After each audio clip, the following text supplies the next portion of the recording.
The estate. From the floor of the Lone Star cruiser, you watch the tops of the downtown corridors, office buildings disappear, replaced by the gray overcast of the I-90 bridge.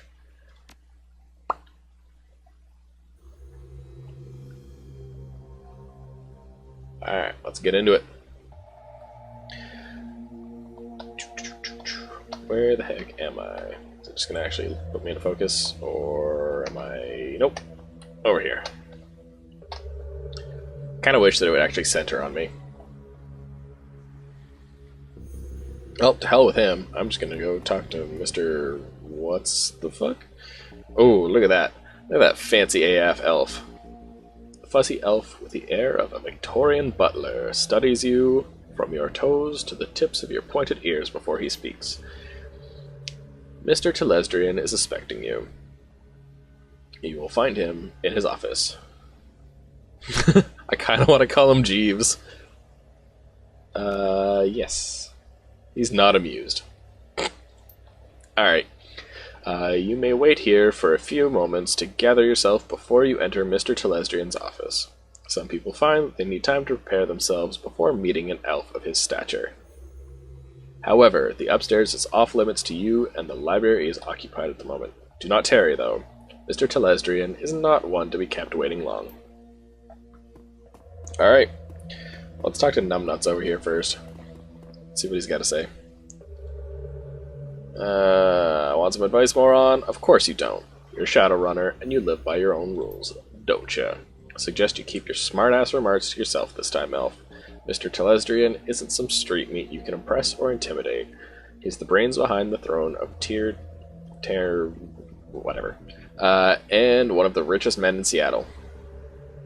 And he holds your leash. Right, McCluskey? You his lapdog? Yeah. His eyes say I'd love to kill you now, but his mouth continues its smirk. I've got one of the richest and most powerful men in the Pacific Northwest taking care of me, dumbass. What do you got? Indigestion. Let's go with honor. Dumber than I thought. Enjoy your chat. I'll dispose of your body later. So up there is where I need to go to meet up with him. It's a lot of fancy magic-y things. What the hell is this dude? Random magic user? There's a twinkle. Oh, right. Wasn't there when you spoke to him at the seamstress unit. It's good to see you again. There's much to do. You run in some pretty different circles, don't you? I do not run at all, orcish slave. I go where I'm needed, and I am needed here. Seek me out after you've spoken to James Tillis Drian. Perhaps I can be of service again. So upstairs is off limits. That looks like it's glitching out a little. So let's go talk. Bye-bye, Jeeves. And let's go talk to James Tillis Drian III. Not the first, not the second, but definitely the third. As you approach, James Tillis Drian III looks up from the computer screen built into the surface of his desk and assesses you. Calculating and cold, a practiced smile comes to his face. He vibes the kind of rich you don't get from Trivid. It's not the clothing, or the trappings, or the bow before your better's mansion. It's something else. The feeling that you're being categorized as a resource, or a liability, or a pawn. I have been reviewing the results of your visit to my Seattle office last night. I admit, they're impressive. You have generated a considerable amount of damage to my office complex, killed or wounded many of my security personnel, and cost my vice president of security his job. In 24 hours, you've accumulated quite a bill with me, sir. How do you intend to settle your debt? You've already confiscated the container I took. I have no other bargaining chips. I'll try and keep away from this ass. I'll try. No promises. First, some instruction. You do not begin a negotiation by admitting that you have nothing with which to negotiate. However, you were considering your tactical situation. That tells me that you are more than a mere street thug. Allow me to instruct you further. You have one piece of information which you might use as a bargaining chip in the little time you have left to live. Why you took what you took.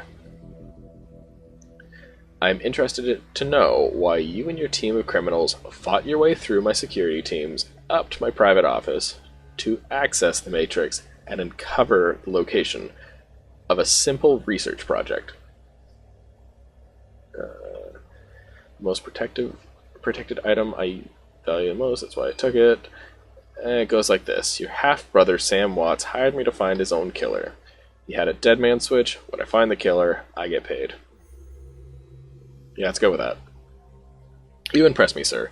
My father's bastards are intentionally not well known, even to themselves. Nevertheless, I fail to see where the connection between this Sam Watts' death and the raid on my office building. There's no connection between the research project and a dead man that I'm aware of. Sam was killed by her half-sister, Jessica. Jessica's protected by giant bugs. Aegis kills giant bugs. Kill the bugs, kill Jessica, get paid. I find your bluntness somehow refreshing. He touches a button on his desk. Mr. Quoth, please ask my daughter to join us. Oh, okay. It's you. You're the man who helped me escape from the Universal Brotherhood. How did you get here? Tillis Drian cuts in quickly. Thank you, Marie-Louise. You have confirmed the identity of your rescuer and given me reason to forgive him for his trespasses against me. She looks hungrily for your help. I'm glad you're here. I'm good to see you got out okay. I'm not okay. I can't sleep at all. I'm afraid that this is a dream, and that I'll wake up there, and still be there, with the bugs. You can relax, Marie-Louise. You are safe. It's over. No. It won't be over until they're all dead, she shudders. You didn't see them. You don't understand. You and those men you flew in here, all you do is talk.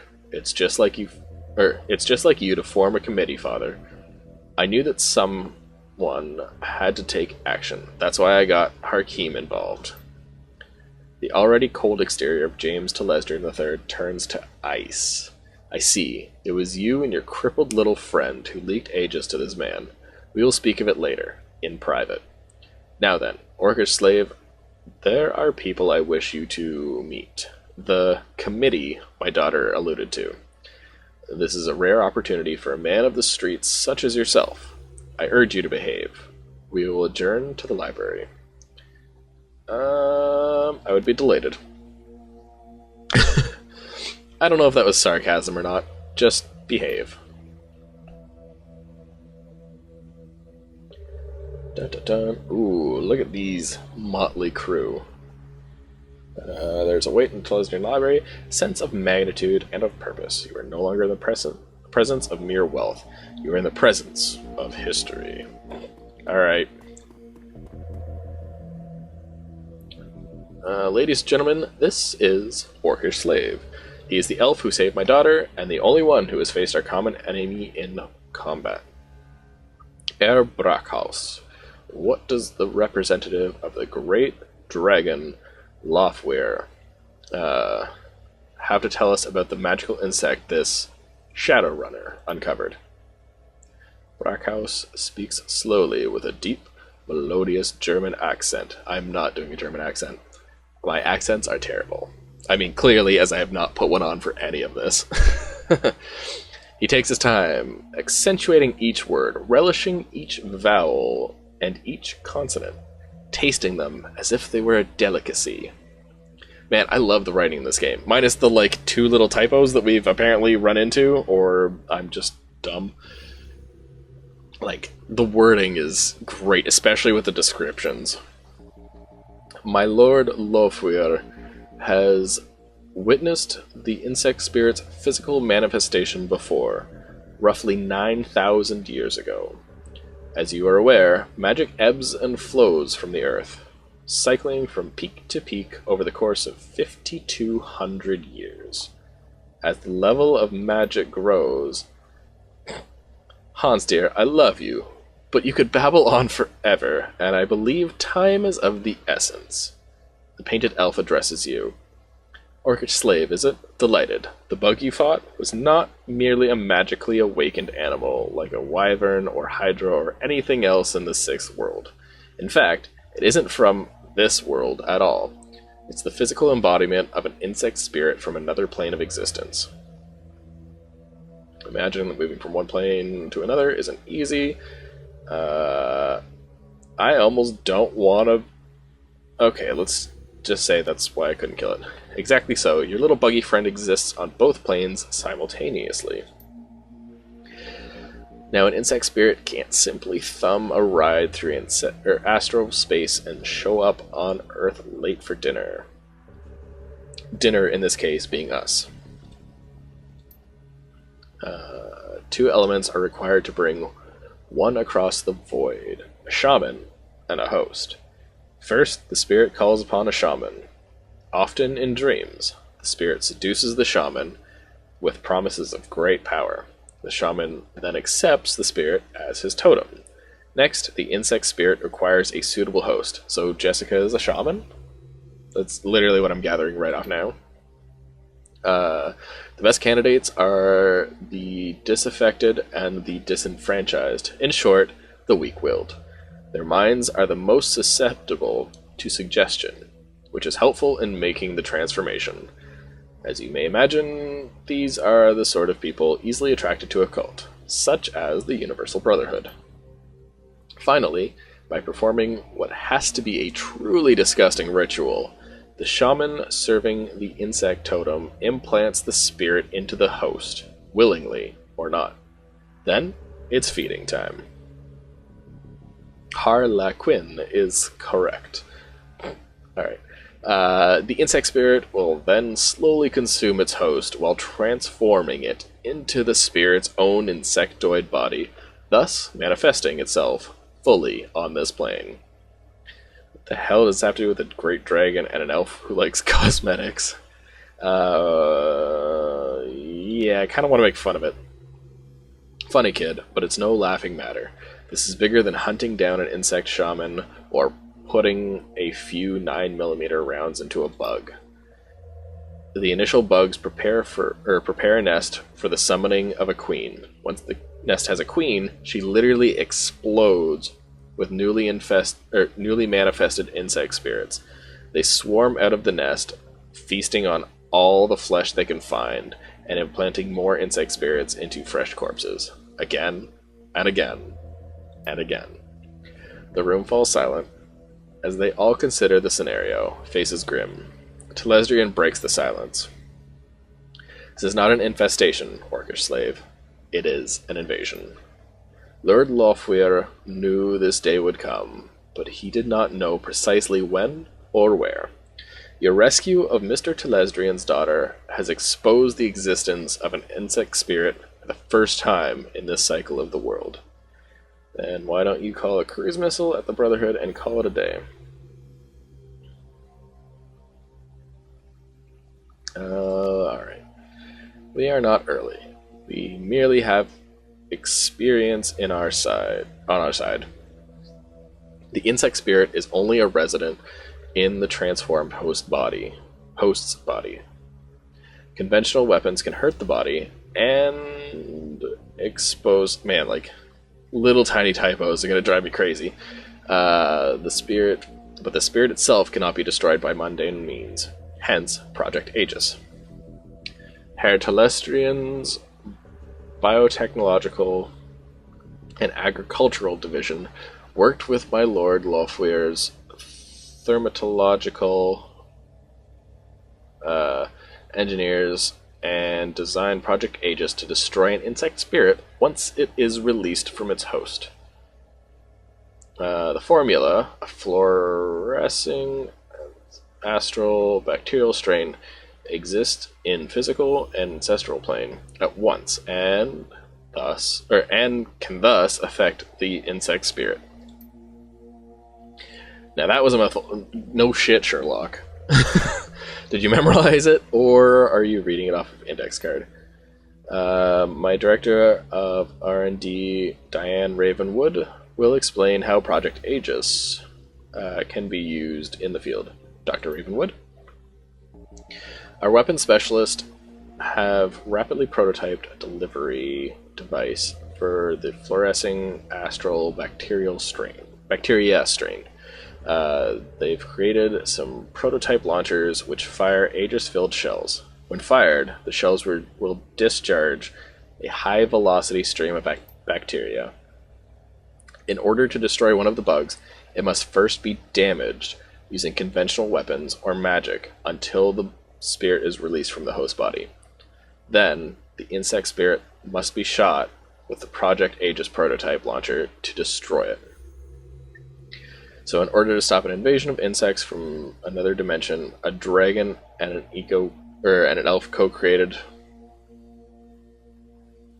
That's just, yeah. Crudely put, but accurate. We must stop the Universal Brotherhood from summoning a queen, and we must stop them immediately. You are the only one who has been inside the facility, and the only one who has personally fought these creatures before.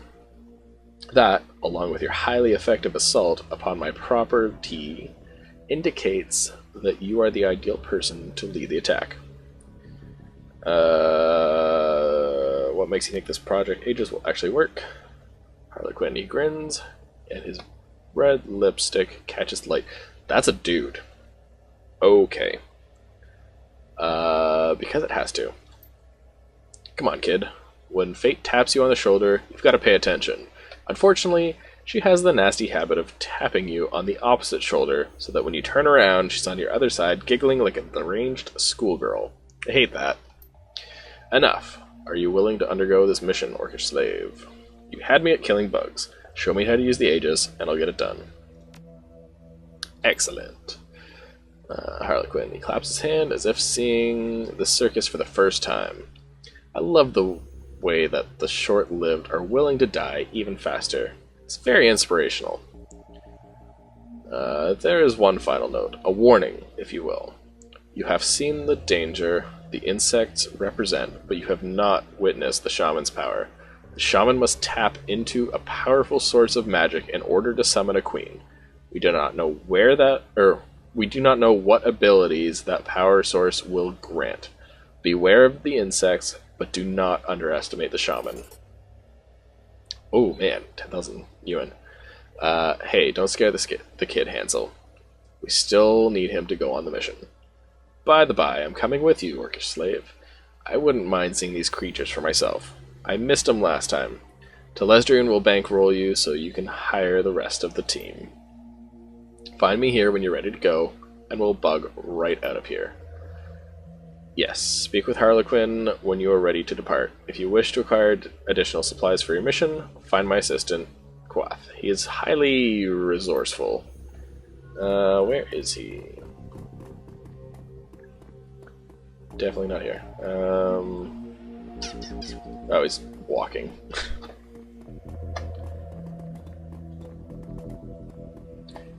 Come here, you pain in the butt. Let's see. Ooh, he's got new outfits. Possibly. Mechanic, +1 drone. What is my current? Show me equipment. Of course not. Why would it? That would make far too much sense. What am I going to do? It's the... Oh, Golden Boy.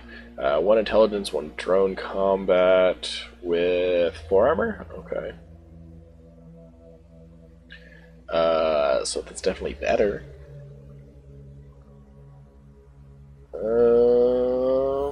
Probably good to just wear it. I'm kind of fine with that.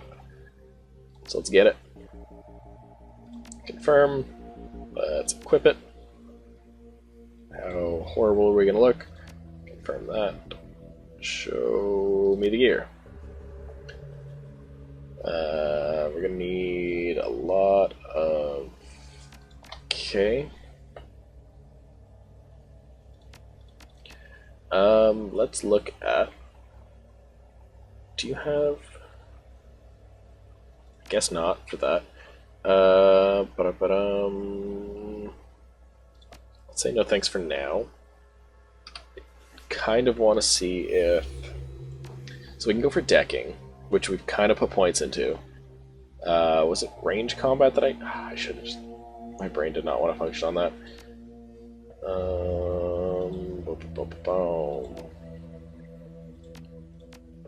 So... Let me double check what that just said for what I need for the gear. Range combat 5. Ooh. Okay. Let's combat options.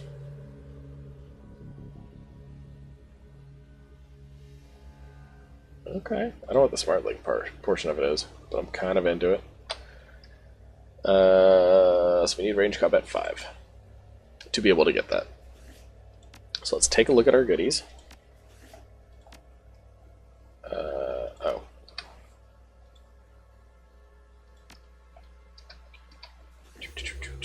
Bam.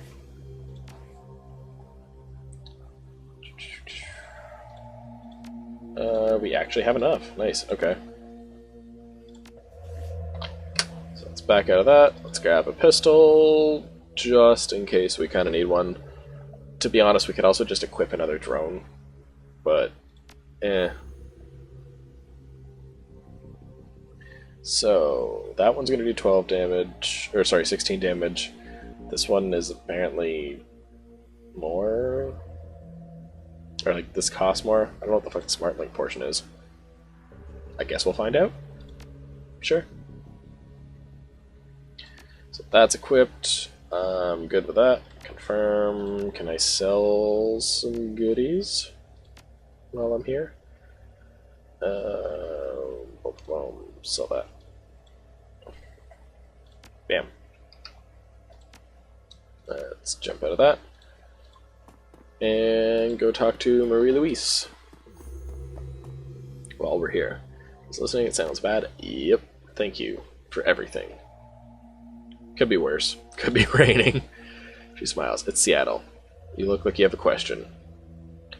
So what did Hakeem tell you about us breaking into your father's office? Nothing. I haven't spoken to him since last night. Why? What happened? Find out about me. Of course it went as planned. Hakeem is amazing in the Matrix. I'm sure I'll hear from him soon.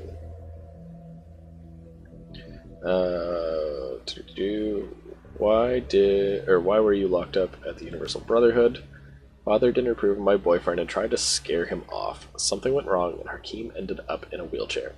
Father covered the whole thing up and lied to me about Hakeem. Told me horrible things, and I believed him. Alright.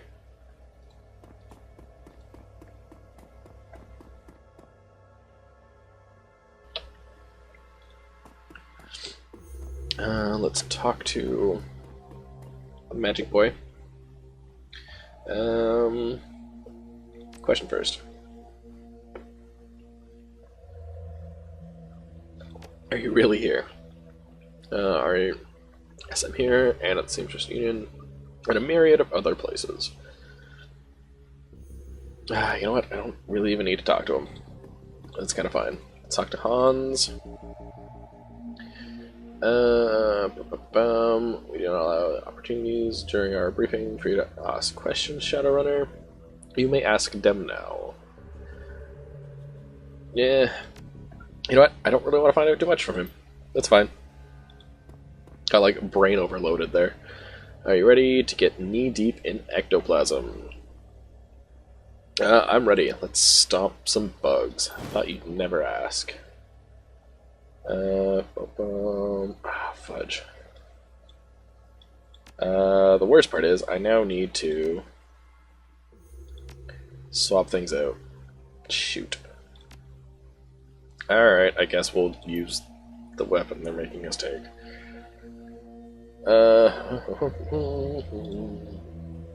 Ooh, these guys are actually pretty cheap. Alright, I want to bring her. And... oh, okay. So this person has it. Let's do that. And can I actually swap that out? Skills everywhere. Nope, don't need it, don't need it. So I don't even need to have that on me. I have 2 people that currently have the bug zapper goodness. So I can confirm that and get on into it. So let's head to the hive beneath the Universal Brotherhood. The hunt begins. You return to the Universal Brotherhood is anything but subtle. The team hits the same backdoor Coyote found, and you storm through, quickly making your way to the restricted area and the room where you last met Jessica, and first encountered the bug. You give the signal, and the hunt begins. I'm going to unequip that. It does 15 damage, but it's also not a thing that I want to be bothered with. Everybody else has the goodies. Ooh, so I've got healing through that. Coyote has all her stuff. Alright. Let's confirm and get the heck in there.